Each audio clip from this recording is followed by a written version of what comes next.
It's a special morning today. Tena maraina miavaka ty androany ty. Amen. And I just want to let you know, whatever that is in your heart, Zao no tiako mifantatra hoe ninona zavatra ao am-ponao. God will talk to you this morning. Dia mila hiresaka aminao ny tompo izao maraina izao. Mbola mitohy hiresaka aminao satria efa niresaka taminao God izy will teo. talk to you this morning. Dia mbola mitohy miresaka aminao izy izao maraina izao. Thank you, Lord Jesus. Saotra Andriamanitra. Burdens will be lifted. Ny fonay dia efa misandratra. Yes. The Lord will answer your questions. Misy fanontaniana. In Jesus' name. Amin'ny anaran'i Jesosy. Amen. Amen. You can take your seat. Afaka mipetraka isika somary tsara maro ny rehefa izy.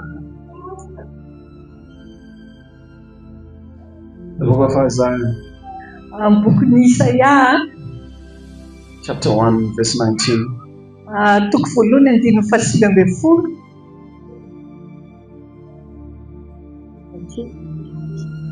Book of Isaiah, chapter 1, verse 19. Bokin'ny Isaia, toko voalohany andininy fahasivy ambin'ny folo. Let's read it. Alohantsika mamaky.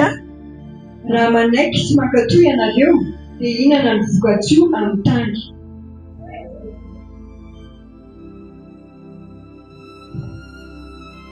If you be willing and obedient, you shall eat the good of the land. Raha manaiky ianareo dia inana ny zavatsoa eo amin'ny tany.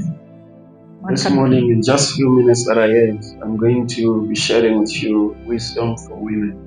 Raha amin'ny fotoana fohifohy izay ananako dia hizara aminareo ny fahendren'ny vehivavy aho. Wisdom for women. Ny fahendrena ho an'ny vehivavy. You first need to understand that you are different. You are not like men. Ny zavatra voalohany tokony ho fantatra ireo dia izao, hafa ianareo, tsy mitovy amin'ny lehilahy ianareo. That's one of the problems with some women. They want to be like men and they were not made to be like men. Ny zany ny olana tsy daindray amin'ny vehivavy, te ho lehilahy izy hoe te hitovy amin'ny lehilahy, fa itsika tsy ho lehilahy mihitsy. It doesn't matter how much they tell you about human rights. Ninona zavatra tenenareo zoa vehivavy. When it comes to God, there's a plan that God put. There's a place for the man and there's a place for the woman. Fa nisy plana nataon'Andriamanitra, nisy toerana ho an'ny lehilahy, nisy toerana ho an'ny vehivavy. To go against that is to create problems for yourself. Misy zany mampatonga ny hoe misy olana zany ho vahana. We are not wiser than God. Tsika ne tsy endry noho ny Andriamanitra. God is the one that designed everything. Andriamanitra nanamboatra ny zavatra rehetra. When you look in the beginning, when God created man, Jerentsika rehefa tamin'ny voalohany indrindra rehefa nanamboatra ny olona Andriamanitra. When God created man, rehefa nanamboatra ny olona izy. At first he created Adam. There was no woman. Tamin'ny voalohany dia Adama no namboarina fa tsy nisy vehivavy. Then he came later, he says, it is not good for a man to be alone, not lonely. Dia niteny izy zany hoe tsara raha irery raha lehilahy. Then he says, I'm going to make him a helpmeet, someone that is suitable for him. Dia ozy izy hoe loha namboatra olona afaka nampy azy izay mifanaraka aminy. He didn't say someone like him. No, someone that is suitable for him. Izy tsy niteny olona mitovy aminy, fa ozy izy hoe olona mifanaraka aminy, afaka mifanaraka aminy. So when you put it in other words, you would actually find out that the woman was created because of the man. Dia raha jerefatsika izany dia hoe ny vehivavy dia namboarina noho ny amin'ny lehilahy. Well, it's true. Tena marina zany sa tsy marina. See, when you understand these things, it will solve yourself from some problems. Rehefa azonareo zany ianao reriana dia afaka mamahany olanao. You see, so I'm going to talk at different levels. I see some young ladies, some that are a bit, mature, and some that are more mature. So I'm going to try to talk at different levels. But at the same time, I'm aware of our topic, financial management, right? Yes. Kano zany izy dia iresaka kelikely ny amin'ny hoe vehivavy efa lehibe, ireo mbola tanoranora fa na izany tsy maintsy miverina foana amin'le hoe tsy tantanana ara-bola. You see? But the most important thing is to find your place. Fa ny zavatra lehibe indrindra ozy ato dia hoe ny mahita ny hoe aiza ny toerako. Once you find your place, everything else will flow. Nefa rehefa fantatrao aiza ny toeranao dia mandeha moazy ny zavatra rehetra.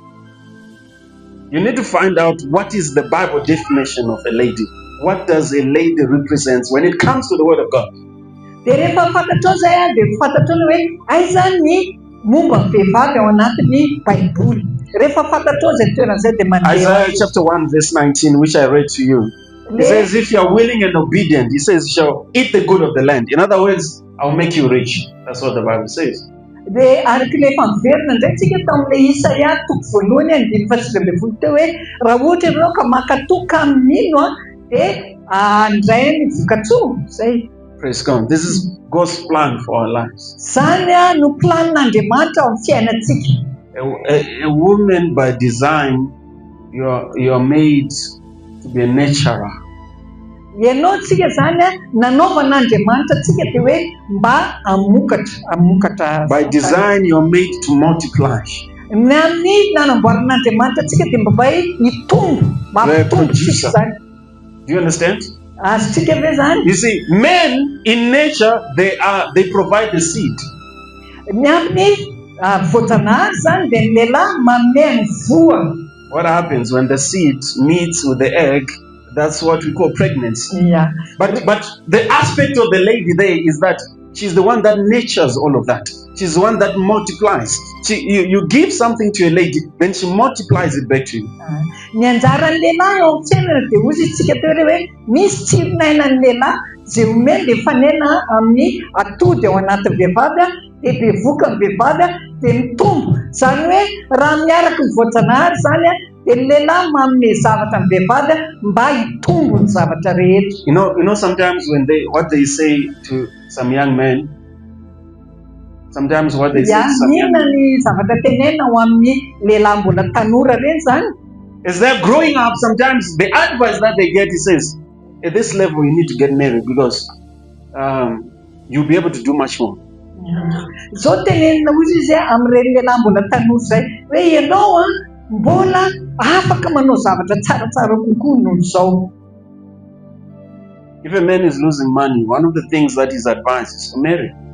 Because in their understanding, they understand once a lady is there, she puts order, she multiplies whatever is there. Rehefa ozy izy hoe rehefa tsy manana ninina ny lehilahy zay dia hoe ny torohevitra omena azy dia hoe ndany ianao manambady.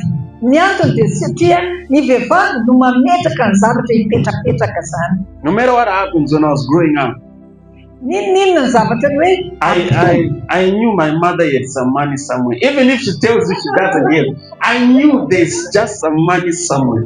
Nefa ninina zavatra miseho izy dia fantatra fa mamanay manana vola foana tehirizina any ambadika any.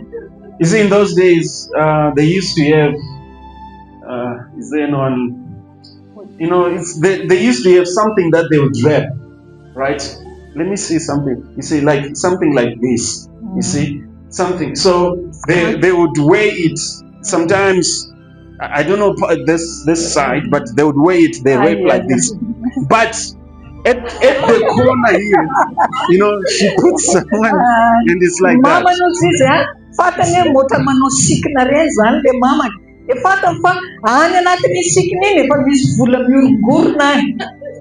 You see, because that's how ladies are. Satria zany mihitsy ny toetra ny vehivavy. You are supposed to be the one that saves in the home. Satria ny You're supposed to be the one that multiplies whatever is given. Satria ny vehivavy mihitsy izy tena natao hoe ampiriny. Izy no atao hoe ampitombo. Praise God. Dia rain'Andriamanitra. What I'm sharing with you is wisdom for women.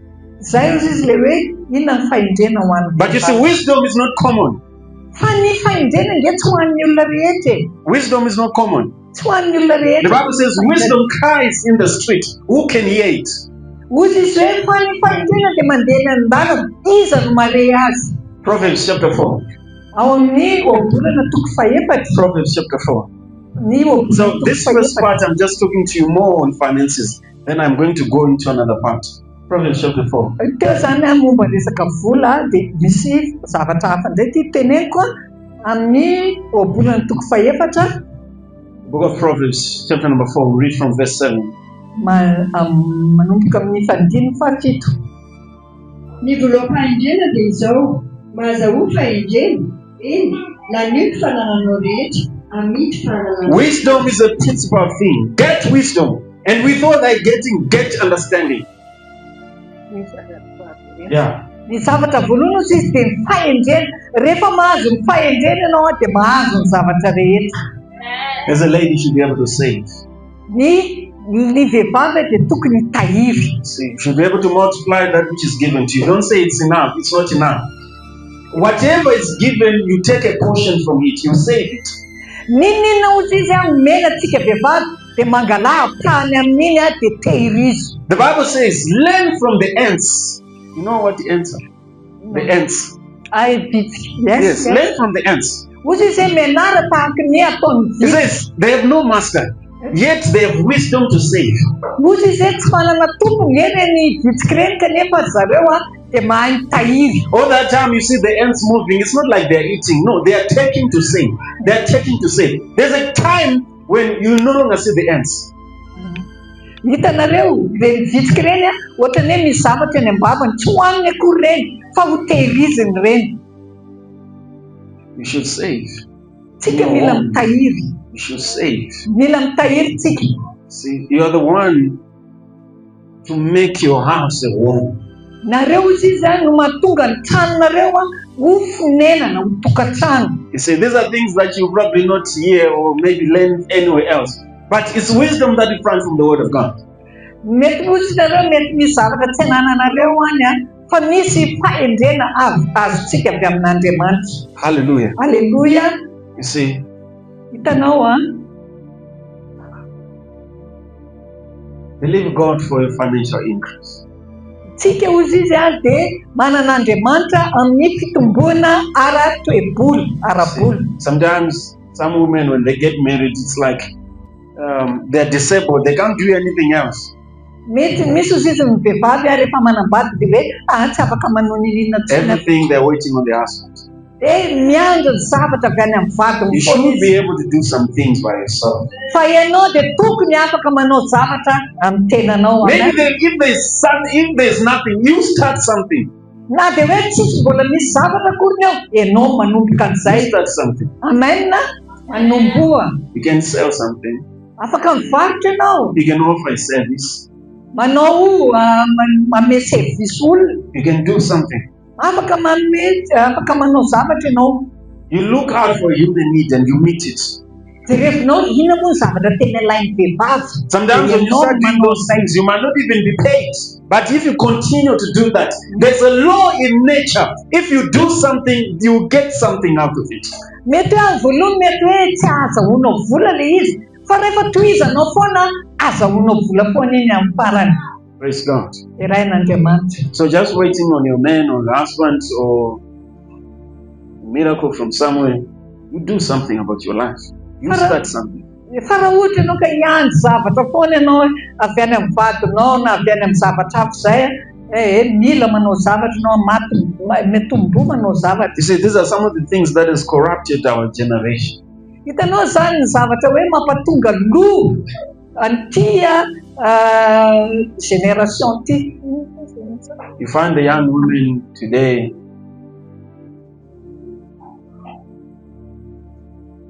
Mahita in their mind, they just think the man is supposed to give them money. Toetsaitsika vehivavy amin'izao dia hoe teny foana hoe ny lehilahy ihany no tokony tondra vola ao an-tokantrano. They get into a relationship. Tonga izy manana sipa izy ohatra. The next day, the man is already owing. Why? Because they get into a relationship. Says, "Oh, my birthday is next week. Oh, I need to my nails. Oh, I need new shoes. Oh, my makeup. My hair." You see, Misy vehivavy zany voandroany izy ohatra mahazo sipa rapitra izy dia fa afaka pitra ny anniversaire-ko samba mila kiraro vaovao.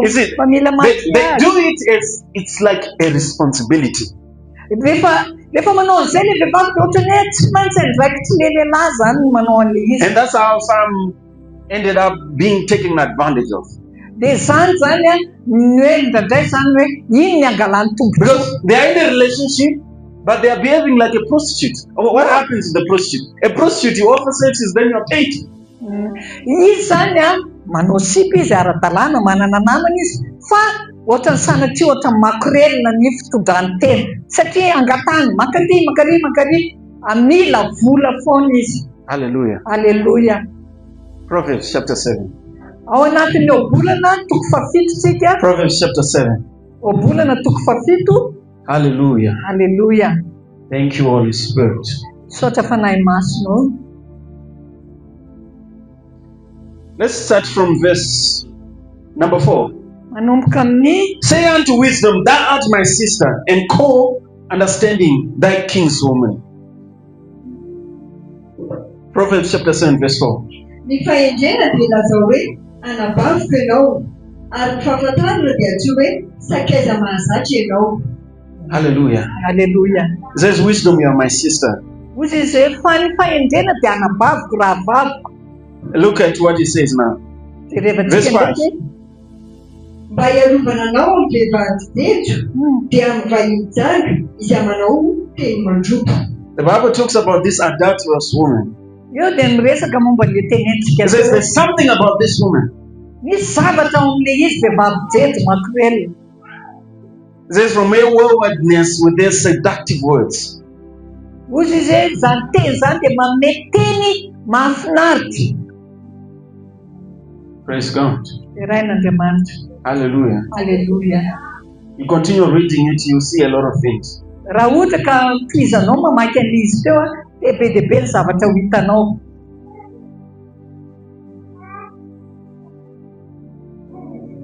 It says they will keep you from an adulterous woman. So he says wisdom will keep you from this kind of woman. Raha From lehilahy ianao behaving like this kind of woman. raha lehilahy ianao zany dia hoe fa ny fahendrena ozy izy a miaro anao analavitra n'izany vehivavy zany. Look at verse 10. Amin'ny dininy fafolo. Dia indro izy vehivavy mitena azy sady manao fitafy janga no mifety ampo. Oh, why did he say dress like a prostitute? Because there's a way prostitute dress. Zay mihitsy misy fomba ozy izy a hoe fitafian'ny vehivavy jejo na ny hoe makorelina vehivavy janga. If you don't know how prostitute dress, go to Lampantanan at night. Raha tianareo fantatra ozy izy ohatrany ahoana zany fiakanjo vehivavy variteny zany a ndana mankany anapan-tanàna nanalakely rehefa alina ny asy. Aza manao ohatran'ireny fitafy ireny. Women should dress modestly. Ny vehivavy ozy izy a dia tokony ho How do fitafiana prostitute dress? They advertise their products, isn't it? Yeah. Ny fomba hiakanjon'ny vehivavy janga ozy izy ka dia manao publicité ny zavatra amidiny izy e. Haitsika angamba le zavatra amidiny. That's what they do. Yeah, zay no ataony. But I'm talking to different levels of ladies here. Yeah, fa ianareo dia tsy ohatran'izay. As a mother, when you see your daughter dressing in a certain way, don't wait when they have grown. Right from that point, you say, no, you don't dress like this. Rehefa hitanao ianao amin'ny raha renim-pianakaviana anao ka hitanao ny zanako vavy ohatrany hafahafa ny fiakanjony aza andrasana ho lehibe izy vao tenena voakely izy dia hoe tsy mety aminao zao fitafy zao. I know a particular place in South Africa. The women there, they started not wearing bras. They said they are not comfortable. We don't like it. Any Afrique du Sud ozy izy a misy toeran'izay misy vehivavy zany a tsy mitondra soutien-gorge zareo hoe manery Well, if the lady is still young, there's no problem. But I mean, when she has grown, there can be a problem. raha ohatra ozy izy mbola tanora le vehivavy tsy manao soutien tsy dia manina fa rehefa miantsika izy a dia hitanareo hoe mahaitra izy. You see?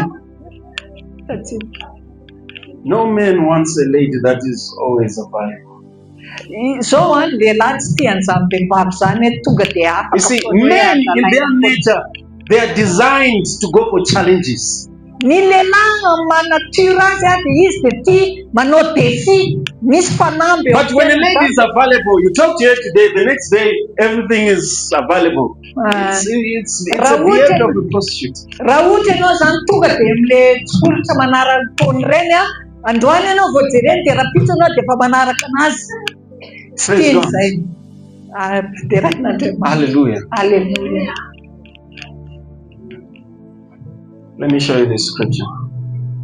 Proverbs 12 verse 4. Ao anatin'ny obolana indray toko faharoa ambin'ny folo andininy I hope you're taking down these scriptures. Proverbs 12 verse 4. Marana anazy zany izy obolana toko faharoa ambin'ny folo andininy. A wife of noble character is a husband's crown, but a disgraceful wife is like decay in his bones. Ny vehivavy tsara dia satroboninahitry ny lahy. A crown, what do you do with crowns? Talk to me now. What do you do with the crown? Inona moa zavatra ataonao miaraka a crown you put it here. Everywhere he goes, he says, my wife. Okay, my wife. Okay, sometimes it's not my wife or my daughter. Oh, my daughter. You see, he's talking about it because it's a crown. Yeah. Jerenareo ny vehivavy hoe manana satroboninahitra zany dia tena reren'ny lehilahy.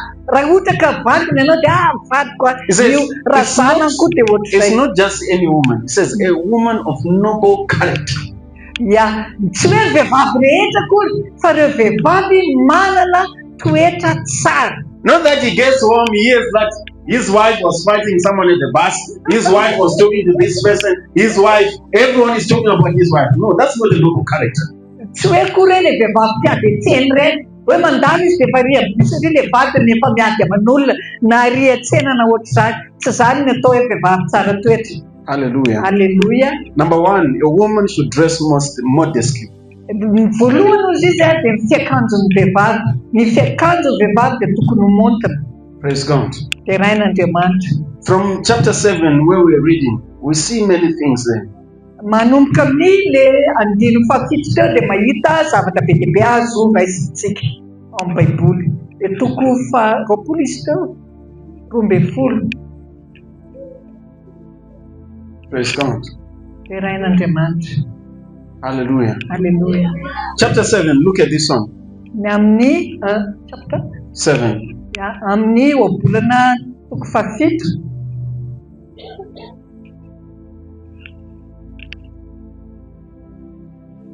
Let's go to verse 25. Andininy fahadimy amby roapolo.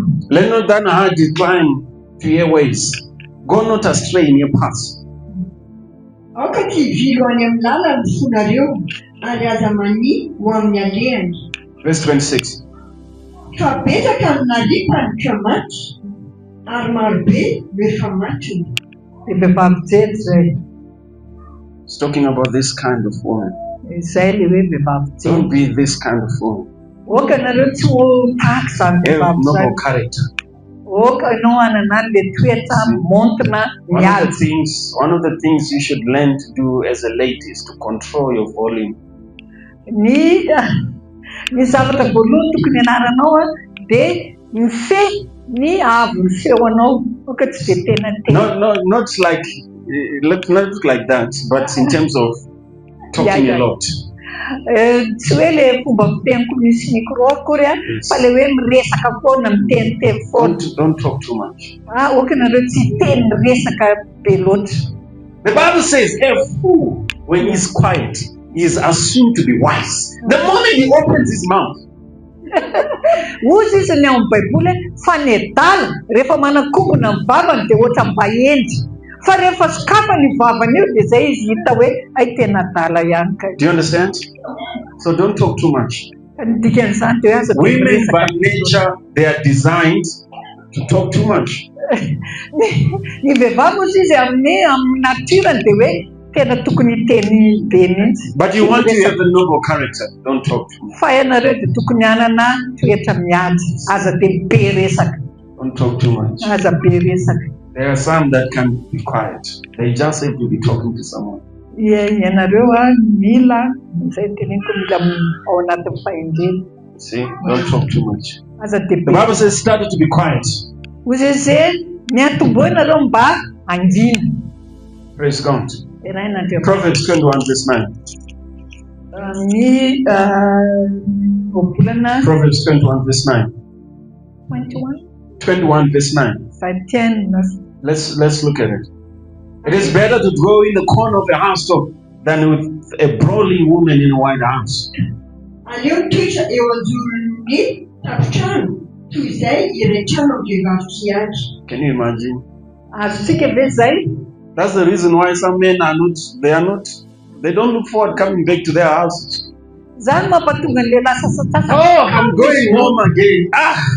Rehefa ody any trano izy te ody indray zao.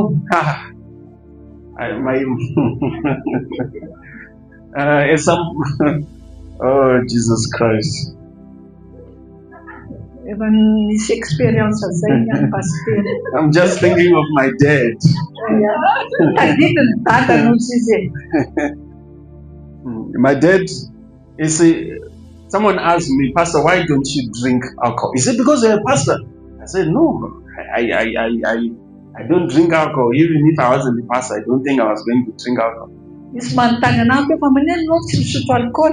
Hoe anao ve satria pasteur izy za tsy sotro alcool mihitsy na tsy pasteur ary. I saw the life of my dad and I made a decision from a young boy that I will not. Satria hitako izy ny fiainan'ny dadako tamin'izaho mbola kely ary. Growing up, beer was everywhere, fridge everywhere, it was everywhere. Feno izy feno labiera eraky ny trano. But I looked at some point how he would behave, and I learned from it. Fa zao izy nisy fotoana zany hoe mitebika hoe ana nianatra ozy izy hoe ny toetrany dia nisy toetra nampisehony zany dia nianatra momba an'iny ankalesony. Now he's a wonderful man. I mean, he can't drink now because if he drinks, something happens to his, I think it's lungs or liver. Dia zao izy efa lehibe izy zao dia tsy afaka misotro satria raha vao misotro dia efa marary miaty. But this scripture that I read to you, it says it's better to stay in the corner of the house. What he's talking about there, in those days they would build houses in such a way that there was another place. You see, you build a house, but there's another place at the rooftop. So he says it's better to live on the rooftop than to dwell with a quarrelsome lady. Ozy izy ny baiboly te hoe tsara kokoa no mipetraka misy trano manko le any misy hoe volana any ambony any sa inona reny aloha mipetraka any ambony any zay petraka miaraka amin'ny vehivavy vavany. Hallelujah. Vehivavy, hallelujah. See, men want to be encouraged. Yeah, ny lehilahy dia mila pairezina foana. They want to be supported. Izy mila tohanana. They don't want to be reminded of things that they didn't do. They have already enough problems where they're coming from. They want a home where they can find solace in it. Izy zany tsy tia le zavatra le hoe ampitsahivina zavatra tsy ataony izy. Ianao zany dia tsy mpanao an'izao mihitsy fa izy mila an'le hoe solicitena mila zany izy hoe mba ilainao izy. The reason why they enjoy going to the places where they go to is because when they go to those places, they are celebrated, they are valued. Ny tiavany hoe makany amin'le toerana zay hoe afalena dia efa maninona moa satria iny izy ankalazaina atsaratsaraina izy rehefa tonga any. You see? So that's what you have to make your home like. Zany tokony anaovantsika ny tokantranontsika. Amen. You raise your children like that. Dia itsika taizany zanantsika tahaka izany. You see? They're excited when they see daddy coming. Daddy would always want to come back home because the children are excited, the wife is excited. The place is like a home. Rehefa tadidy rasa rareo manikenareo rehefa tonga ao an-trano ny dada falifaly daholo na ny zanaka na ny vady satria misy zavatra mahafinaritra ao an-tokantrano ao. Listen. Zao ianao nge.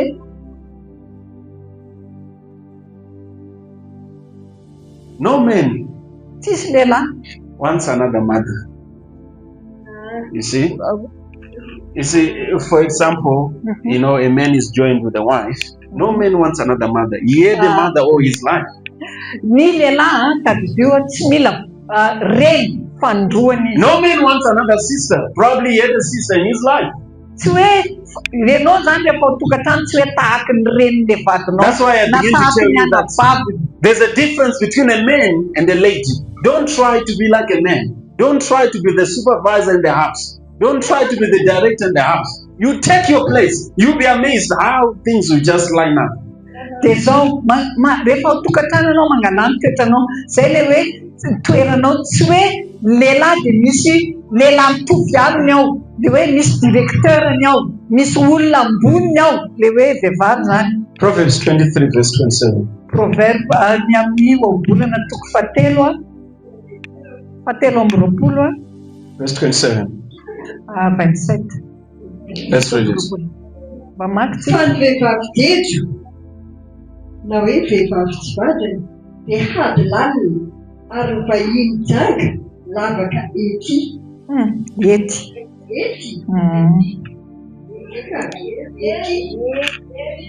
Ety kely zany lavaka lalina be. Hallelujah. Hallelujah. This is wisdom for women. Hoy isika hoe fahendrena ho an'ny vehivavy. Wisdom for women. Fahendrena ho an'ny vehivavy. There's a lot that you can learn from the Word of God. Dehibe mihitsy ny zavatra azontsika ianarana avy amin'ny tenin'Andriamanitra. See, there's a lot that you can learn from the Word of God. Dehibe mihitsy ny zavatra azontsika ianarana avy amin'ny tenin'Andriamanitra. Hallelujah. Hallelujah. Maybe you're a single lady here and you're thinking, I want to get married. What's the next step? Mety ozy izy ianao hoe mety vehivavy mbola tsy manambady ianao dia ozy izy ianao hoe za mba te hanambady aho. Trust in God. Mandikisa an'Andriamanitra. You have come all this way to this point. God knows that you are here. Ianao zany raha dia ity toerana iray ity mankaty fantatr'Andriamanitra izay. When God was writing to Jeremiah, he said, Jeremiah, I knew you before you were formed in your mother's womb. I set you apart and appointed you as a prophet before nations. Rehefa niteny tamin'i Jeremia Andriamanitra hoe Jeremia ianao nge fantatra hatrany ianao tany am-bokany reninao. Dia efa fantany sahady fa ho lasa mpaminany Jeremia. There are still some questions that you would have to answer. Misy fanontaniana anankiroa izay mila valianao. Are you available?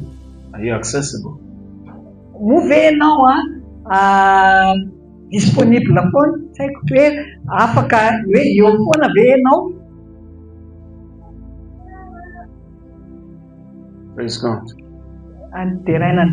Your involvement in the house of God. Ohatrany ahoana ny fandraisanao andraikitra ato amin'ny tranon'Andriamanitra? Men by nature they know that they need to be fixed. Because God even told them that you can't stay by yourself like this. You need someone to help you. So they know by nature they need to be fixed. So they are not going to look for something that already looks like themselves. Ny lehilahy dia efa tonga dia efa fantany hoe izy dia mila namany izy hiaraka aminy. Praise God. Irain'Andriamanitra.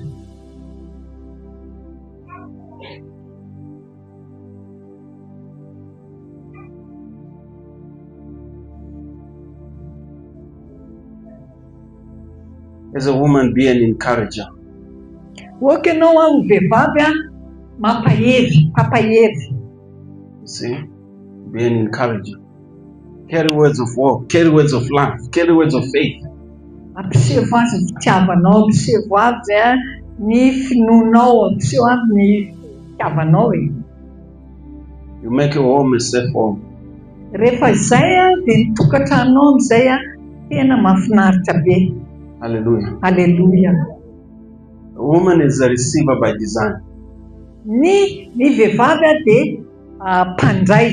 You see, that's why I begin to tell you that by nature you are supposed to be the one to save, to multiply. Izay lafa niteneniko hatrany am-boalohany teo hoe ny vehivavy zany dia tokony vehivavy ho mandray izy dia tahiry izy dia mampitombo izy. You see? Just because you are in love with someone, it doesn't mean that you are all the same. No, it's not like that. Tsy hoe kory ny hoe rehefa tia olona ianao dia hoe mitovy foana kory ny fiainanao. There are differences between a lady and a man. Dia samy hafa hoy isika teo ny lehilahy sy ny vehivavy. Some of you, when you got married, you noticed things changed. Hitanao rehefa manambady ianao dia miova, misy miova. Because by the time you're in a relationship, most of some of the things that happen when people are in a relationship or people are dating, sometimes it's a lie. When they start staying together, that's when they realize, oh, so this is really who you are.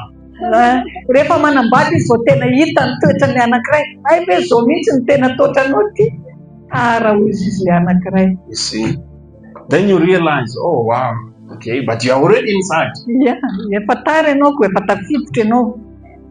Hallelujah. Hallelujah. But when you follow the principles that you will find in the Word of God, it will help you to stay in your course. If you are married, fight to be submissive. Fight. You have to fight because it's not always. It's not something that. It's not always.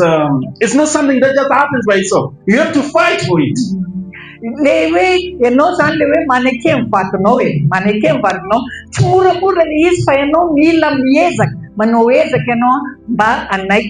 And that's where true beauty lies in. That's where true beauty lies in.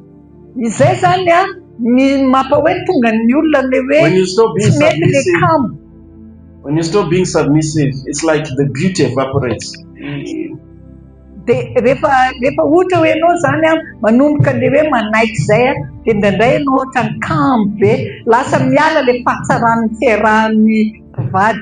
See?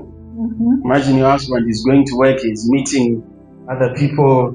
Oh, say, oh, do you need this? Oh, can I do this for you? But he goes to his arm. It's like it's nothing. Rehefa manambady ianao zany dia eritrereto mitondra vahiny ao an-trano ny vadinao, ianao ilay hoe manaiky, manahoana ianao raha mise manahoana inona ny zavatra atolotro anao, alosoko anao sy ny karazany. Praise God. So you fight to be submissive. Ianao zany mila miady mihitsy ianao, mila miovy ianao mba hoe anaiky an'izay toeram-piainao. A good woman does not put pressure on her husband. Ny vehivavy ohatra tsy izy indray manodidina ilay hoe manindry ny lehilahy. See, you need to understand that this man that you married is not like a lady. Dia tokony ho fantatrao fa io lehilahy izay vadinao io nge tsy mitovy amin'ny vehivavy. See, there are things that I'm going to say because most of you are not young here. Yeah.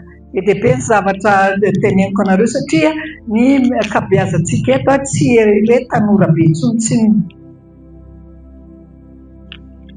For example, men need sex. Women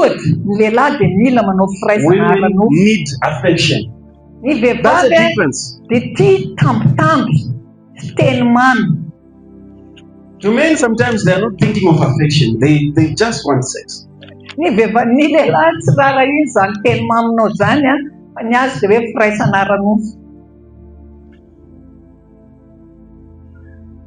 That's how they were designed.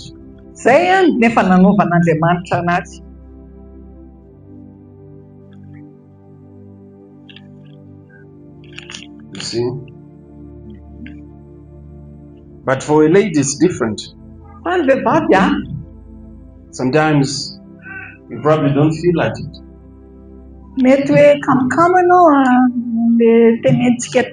So what happens now? You're married and your husband is like, come on now.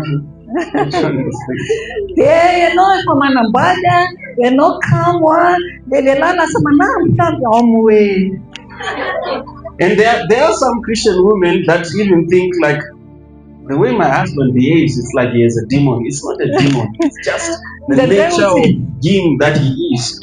It's not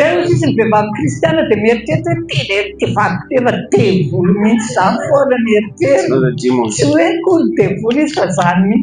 So a good lady should be able to understand these things. Because if it happens for too long, oh, you will look for it outside. You see, there are some ladies when they are not yet with something, they use sex as a form of punishment. Yeah.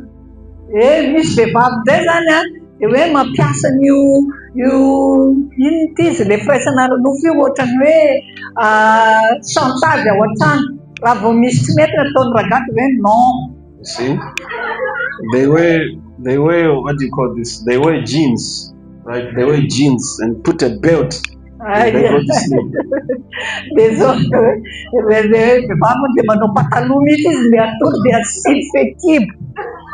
You see, if it happens for too long, he's going to look for it outside. You see, that's just how it is.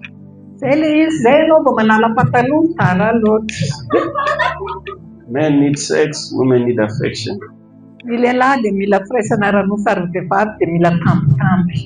See, praise God. So understanding these things will help you a lot.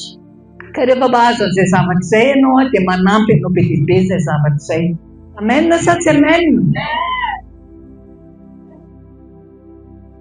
As a young lady, you preserve yourself.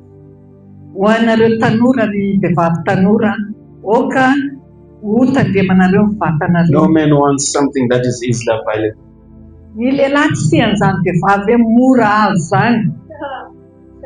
You preserve yourself. You see? It's important. Hallelujah. Hallelujah. So you be submissive. Make your home a hospital or home. There are things that you need to do. Imagine your husband comes back home, you are looking the same way you were looking in the morning.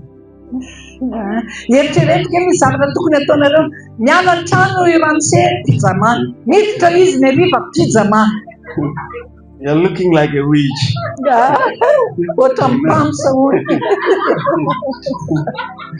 No. You see? Because of the cycles that women get into and the body of a woman, it's actually encouraged for women to bath at least twice a day.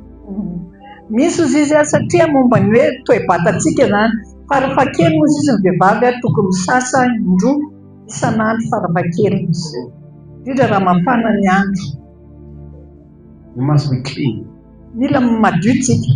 See, sometimes it's not hard. See, it's not hard. It's just water, bath. You must be clean. You must be presentable.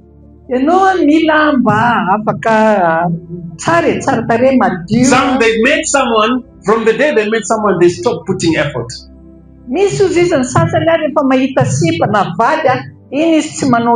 Some of you that are married, you should ask your husband, when you met me, what did you like about me?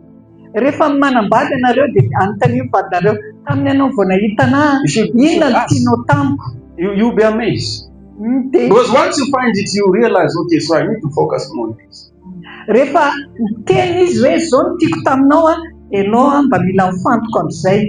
You see, it's important. In Madagascar, many women, they have long hair.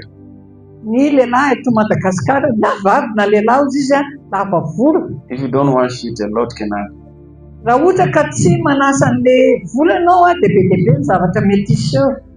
Oh, Jesus Christ. A lot can happen.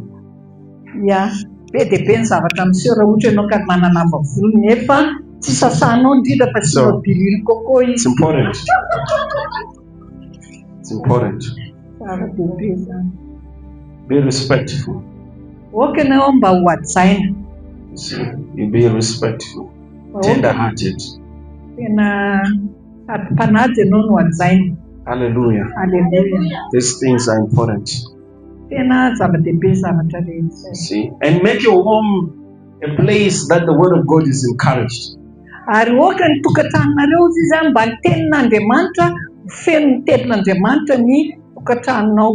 It's not something that will just happen by itself. You have to put the necessary effort.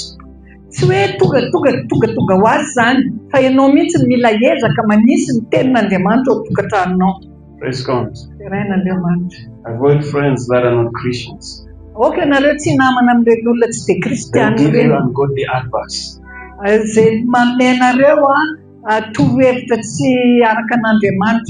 Praise God. But you see, we are here in a place of faith. It doesn't matter how bad things might have gone. They can be realignment. Ozy izany misy zavatra mety hoe zavatra ratsy mety ho tonga amin'izany toerana izany. Maybe you want to get married. I believe in different kinds of miracles. Maybe you want your husband to change. I believe in different kinds of miracles. Itsika amin'izany mila fahagagana lehibe. Rehefa tonga manambady indrindra mety ozy ianao tena tiako ivana ivadika io. Mila fahagagana tsika. Praise God. Lift your hands towards Him. Lotsika dato amin'izay ny Say sananao. thank you, Lord Jesus. Tenene sotra Jesosy. Karabaso. Ora matakaraha. Lotsika hitsangana dia hivavaka amin'izay reraka ngano tsika izay mipetraka izay mba mitsangana dia misorana Andriamanitra. Ora kamasaka. Marakubaskila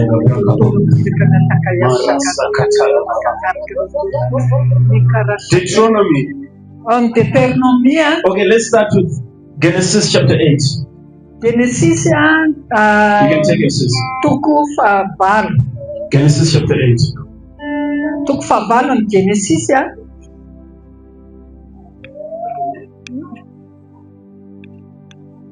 Genesis chapter 8 verse 22. andino faharoa amby roapolo afaka mipetraka tsika. While the earth remained a seed time and harvest and cold and winter, summer and winter, and day and night shall not cease. Raha mbola maharitra koa ny tany dia tiana pitsarana ny tompam-pazana sy ny tompam-pizindana ary ny atika sy ny hafanana ary ny fahavaratra sy ny ririnina ary ny andro sy ny alina. Hallelujah. Now go to the book of Deuteronomy. Deuteronomy indray zao Chapter 8 verse 18. toko fahavalo andiny fahavalo ambin'ny folo. Let's read verse 18.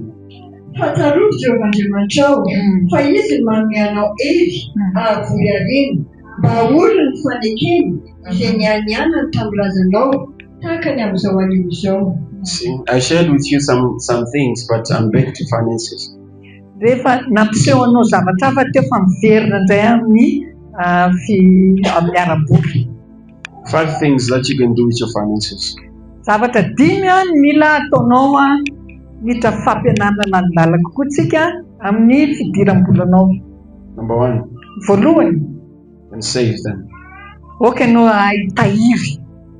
I'm giving you 5-jar principle regarding finances. Zay le ohatran'ny hoe If you fitahirizana do these anankizy. things, your finances will increase. Rehefa ataonao zay dia hitombo ny fiahina ara-bolanao. You see, whatever you receive, Ninona zavatra azonao ohatrinona na ohatrinona. number 1, Voalohany, you remove 10% analanao ny fahafolony amin'izay as your tithe. ny amin'ny fahafolo-karena. Number 2, Faharoa, 10% for saving. ny folo isan-jato ny tahirizina. Number 3, Fahatelo, 10% folo isan-jato for giving. amenao. Number 4, Fahaefatra, 20% roapolo isan-jato for investing. manao investissement tsika zay le tena hoe nampiasainao zany. So what is left now? 50%. 50 isan-jato 50%, that's what you spent. ile 50 isan-jato no ampiasainao laninao zany. You do these things, you'll be amazed how your finances will grow. Rehefa manao an'izay no mampiasa an'izay dia hitanao ohatry ny ahoana ny ara-bolanao. Money is a spirit. It's first governed from the realm of the spirit. Ny ao amin'ny tontolo ny ara-panahy zany dia hiasa tokoa zany. See? It's a spirit.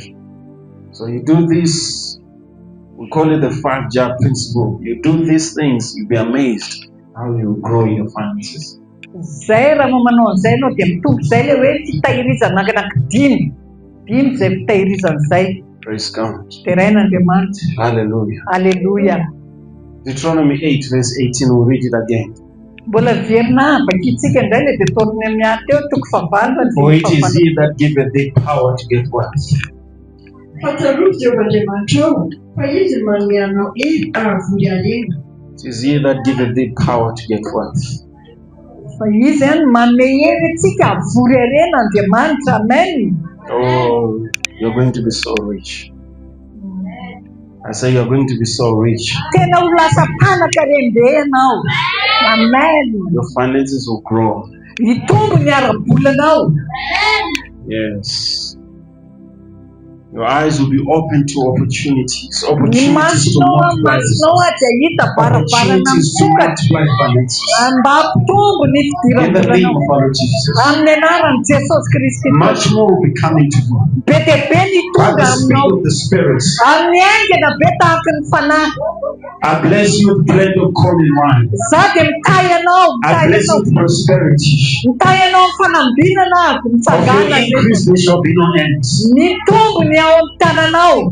You will be able to multiply resources. Ianao dia afaka In the name of our Lord mampitombolanao. Jesus. Amin'ny anarana ian'i Jesosy Kristy. Yes. Eny tokoa. Money is coming to you like Tonga never. aminao ny vola. In the name of our Lord Amin'ny Jesus. anaran'i Jesosy And Kristy. when it comes to you, you have the wisdom to know what to do with it. Rehefa tonga aminao izany vola izany dia manana fahendrenanao ampiasana an'izany. Masiaka hiataka raha makataka. That which was lost, Izay zavatra rehetra very tamin'izay. I speak restoration in the name of Jesus. Miverina aminao indray izany. Restoration by the Holy Ghost. Miverina aminao indray izany. Restoration of wasted times, wasted years, wasted energy. Restoration in the name of Jesus. Fanaganana izany amin'ny anaran'i Jesosy Kristy. Hallelujah. I pray for broken homes, broken families. Izay fianakaviana hoe potika na fanambadiana I rava. speak healing in the name of Jesus. Izy fanasitana izany amin'ny anaran'i Jesosy. Broken relationships, healing by the Holy Ghost. Izay fiarahana dia potika izay. Verina izay fanasitana. Hallelujah. Ora masaka yataka makataraka. If there is a lady here looking forward to getting married, if there's a lady here looking forward to having a baby, I pray that that miracle be made available Ora to you. mataka yataka. Ramiste mother tiana bad ramiste mother tiana sana. De manonna ni pagakala. In the Hallelujah. name of Jesus. Amnenaran Jesus. That man is changing. Lela sante That you man is sante changing.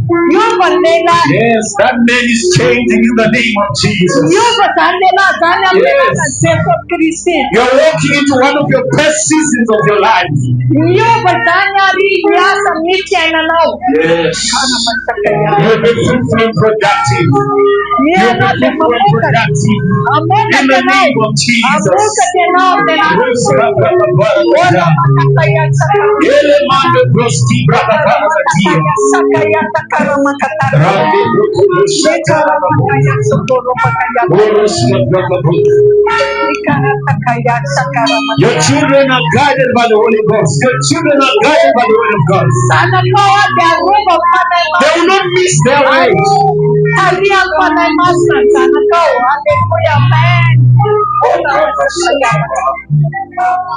Oh, Bakasa Kabara Bashaya. Mande Bokolo Supra. Lakasa Karakata. Mare Kamunda Bara Supra. Manbukso kanandeman, no manbukso kanandeman. Ora mata kaya sakaya takara. Kono kiri kanandeman shikara takara makata. If there are those that have made mistakes, Rete wendi spatsuna na ton. if there are those that have done some wrong things, Rawona kanisama na state. I'll take grace for you. Then 10 paswaba na In the wanao. name of God Jesus. Amena Jesus tu. No more condemnation for you. Neza batana yenda pia. Wawumbi amnao. In the name of Jesus. No more condemnation for you. Timesi fana meluna tu ni amnao. Nena arama ya Jesus Kristo. Tolo kiri kana sakaya sakaya. Tolo kiri kana makata. Akara makata.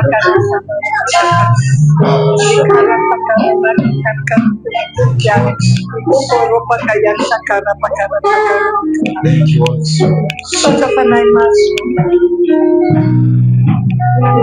Is there anyone in this place?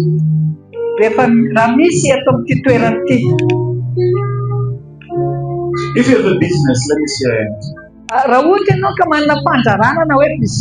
business it just means whatever you do that brings some money.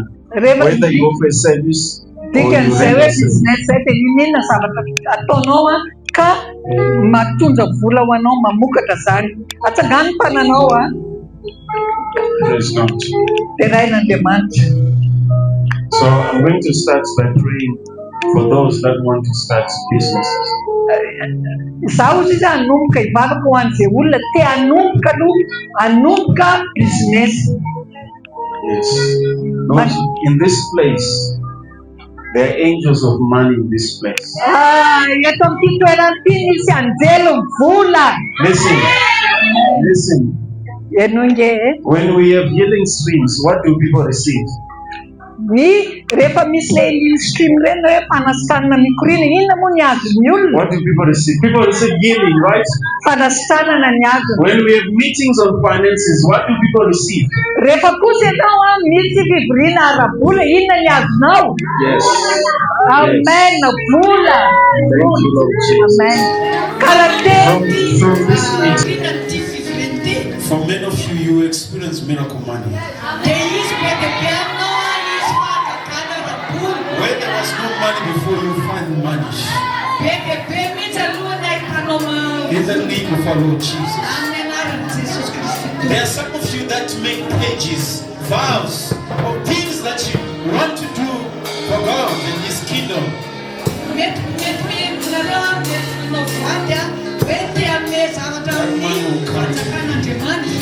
People will call you. Opportunities will be made available to you.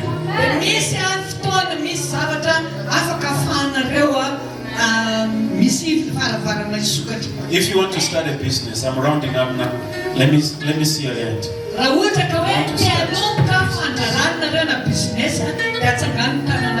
Just come to the front. Thank you, Holy Spirit. Hallelujah. Thank you, Lord Jesus. Father, lift your hands towards Him.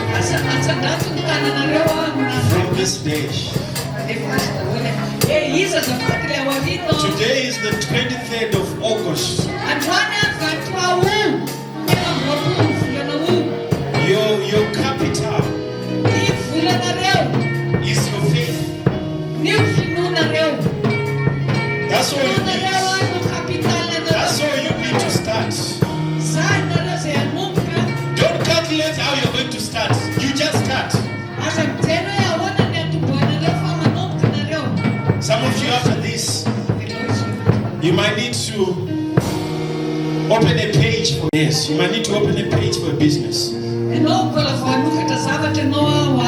might need to get a business account.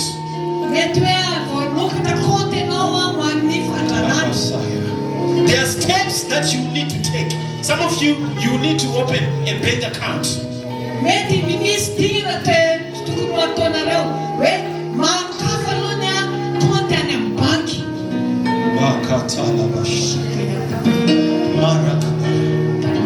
This afternoon we obtain grace. This grace is not for storage. Once you receive it, you work with it, you go with it.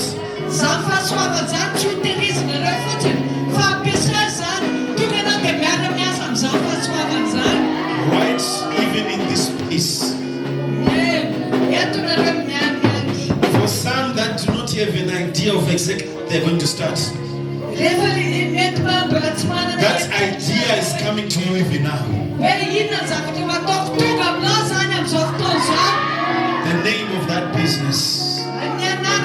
What to do. Thank you, Lord Jesus. Thank you. Those who sit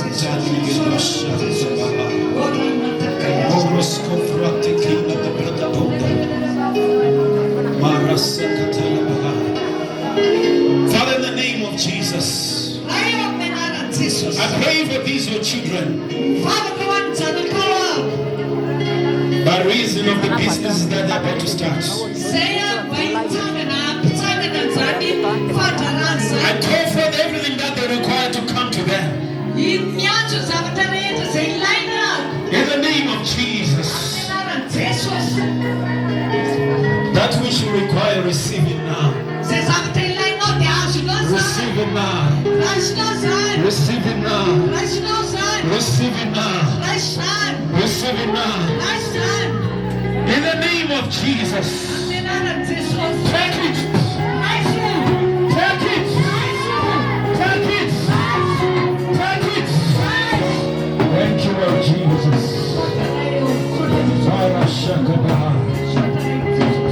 Oh, hallelujah. Shout amen, somebody.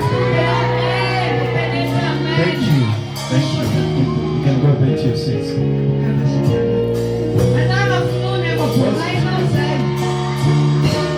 Those of you that already have businesses, those businesses are going to the next level.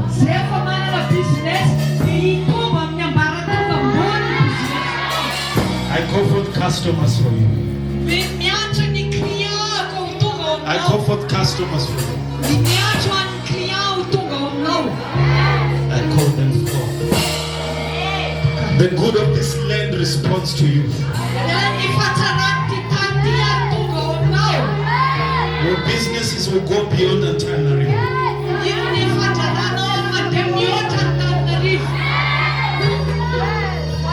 Thank you, Lord Jesus. Thank you, Lord Jesus.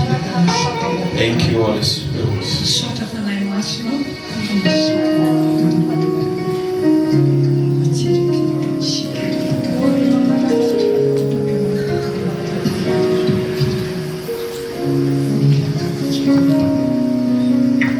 There's someone in this place. It's like you are experiencing a discomfort in your belly. It's like it's been happening for some time now. Can I see your hand?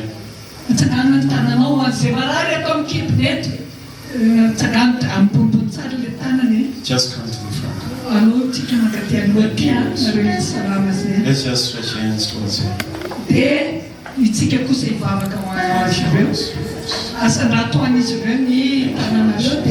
Just stretch your hands towards him.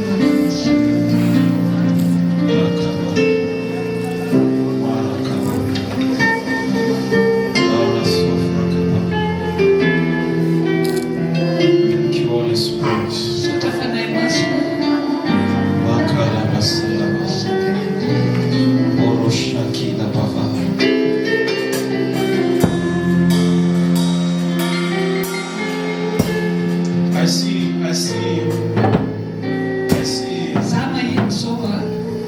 I see a wall.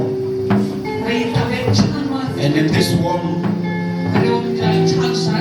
the man is threatened to leave.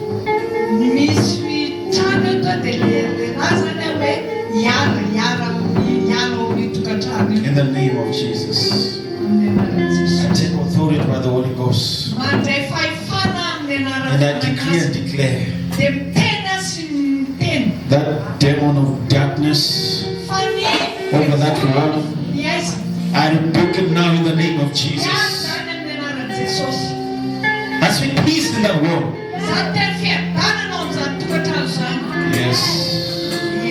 Yes.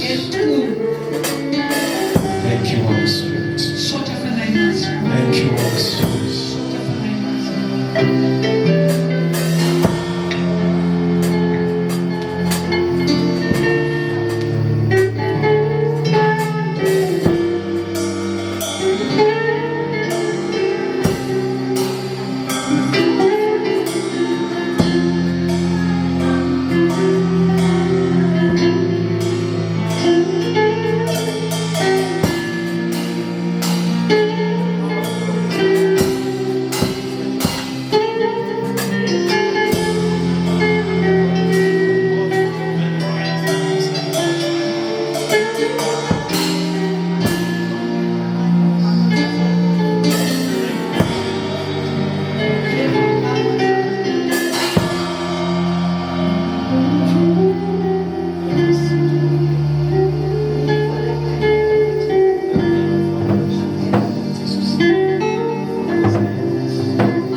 all of you.